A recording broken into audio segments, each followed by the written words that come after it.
Happy Prince by Oscar Wilde, read by Ruth Elizabeth Channerin. High above the city, on a tall column, stood the statue of the Happy Prince. He was gilded all over with thin leaves of fine gold.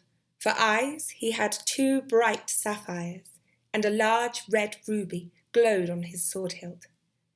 He was very much admired indeed.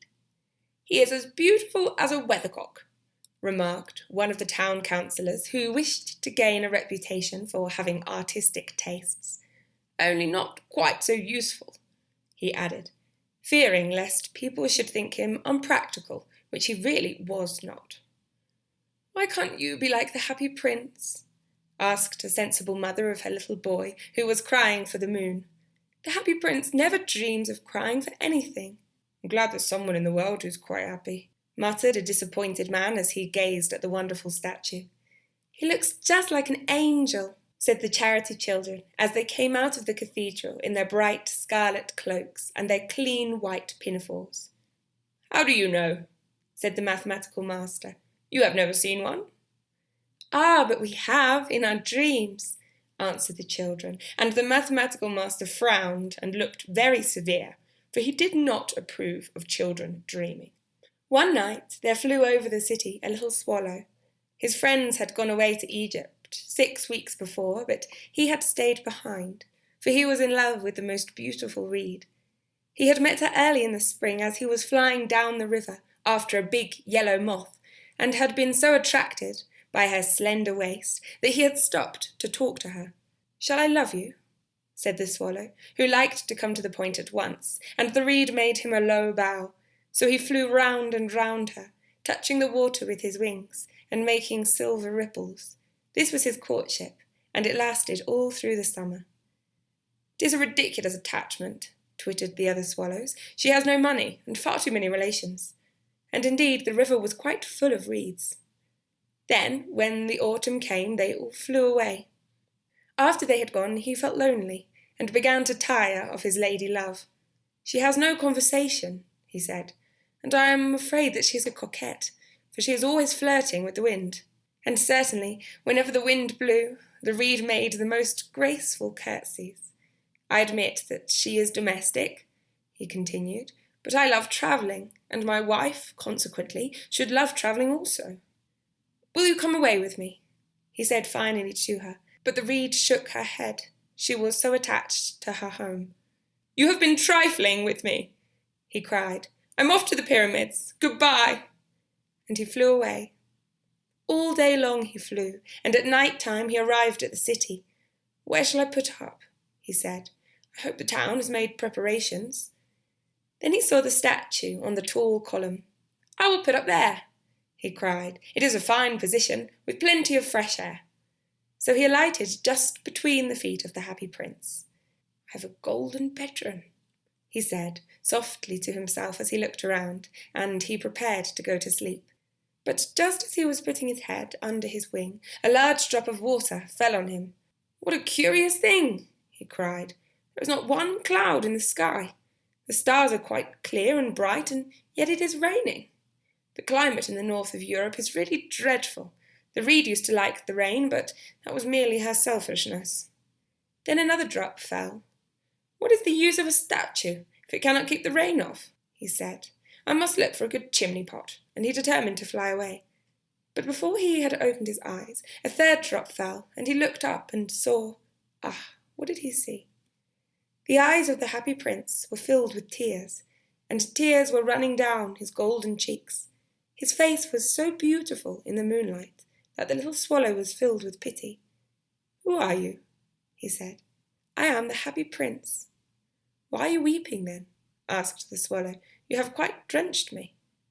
"When I was alive and had a human heart," answered the statue, "I did not know what tears were, for I lived in the palace of Saint-Sansui, where sorrow is not allowed to enter.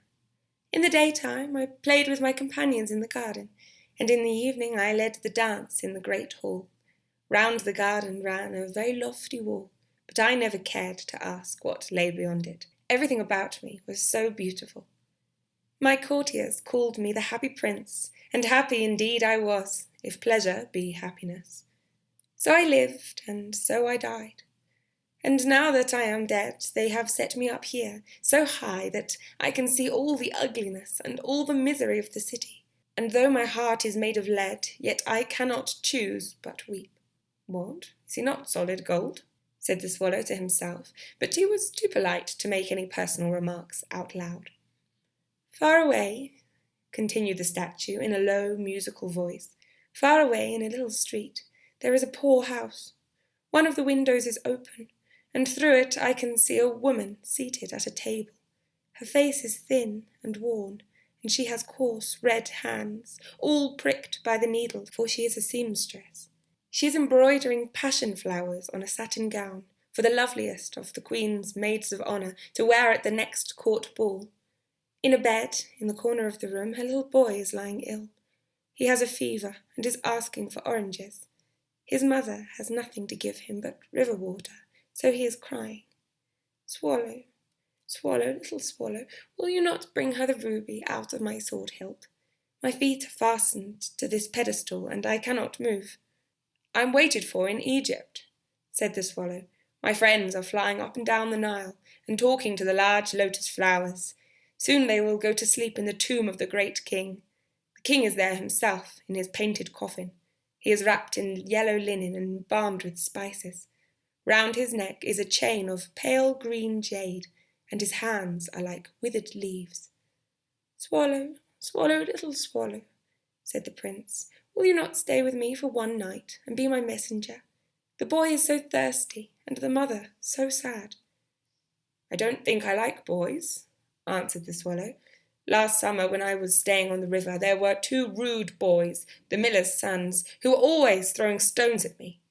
They never hit me, of course. We swallows fly far too well for that, and besides, I come of a family famous for its agility.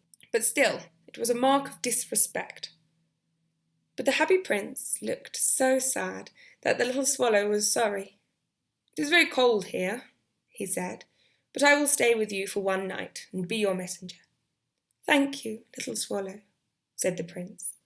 So the swallow picked out the great ruby from the prince's sword and flew away with it in his beak over the roofs of the town. He passed by the cathedral tower where the white marble angels were sculptured. He passed by the palace and heard the sound of dancing. A beautiful girl came out on the balcony with her lover. How wonderful the stars are, he said to her, and how wonderful is the power of love. I hope my dress will be ready in time for the state ball, she answered. I have ordered passion flowers to be embroidered on it, but the seamstresses are so lazy. He passed over the river and saw the lanterns hanging to the masts of the ships. He passed over the ghetto and saw the old Jews bargaining with each other and weighing out money in copper scales. At last he came to the poor house and looked in. The boy was tossing feverishly on his bed, and the mother had fallen asleep. She was so tired. In he hopped and laid the great ruby on the table beside the woman's thimble. Then he flew gently round the bed, fanning the boy's forehead with his wings. How cool I feel, said the boy. I must be getting better. And he sank into a delicious slumber. Then the swallow flew back to the happy prince and told him what he had done. It is curious, he remarked, but I feel quite warm now, although it is so cold.